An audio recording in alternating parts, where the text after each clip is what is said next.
విజయనగరం జిల్లా రాజాం పట్టణంలో అధ్వాన్నంగా ఉన్న రహదారులతో ప్రజలు నానా అవస్థలు పడుతున్నారు.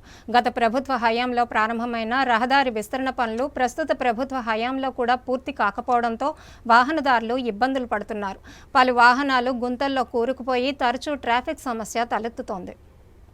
విజయనగరం జిల్లా రాజాం పట్టణంలో రహదారుల విస్తీర్ణంలో భాగంగా గత ప్రభుత్వంలో పనులు ప్రారంభించినప్పటికీ బిల్లులు చెల్లింపు విషయంలో కాంట్రాక్టర్ పనులను నిలిపివేశారు. దీంతో డోలపేట నుండి రాజాం పట్టణానికి చేరుకునే రహదారి పూర్తిగా గుంతలమయంగా తయారైంది. డోలపేట వద్ద గుంతలో ఒక మినీ వ్యాన్ చొచ్చుకుపోయి రాకపోకలకు ఆటంకం కలిగింది. ఈ రోడ్లో ప్రయాణం చేయాలంటే ప్రమాదం కొని తెచ్చుకోవడమేనని వాహనదారులు భయభ్రాంతులకు గురవుతున్నారు. పెను ప్రమాదాలు సంభవిస్తే బాధ్యత ఎవరిదని ప్రశ్నిస్తున్నారు. ప్రస్తుత ప్రభుత్వ హయాంలో రహదారి విస్తీర్ణ పనులకు నిధులు మంజూరు అయ్యాయని చెబుతున్నారు, కానీ పనులు మాత్రం చేపట్టడం లేదని పట్టణవాసులు చర్చించుకుంటున్నారు. అధికారులు తక్షణమే స్పందించి మరమ్మతులు చేయాలని కోరుతున్నారు.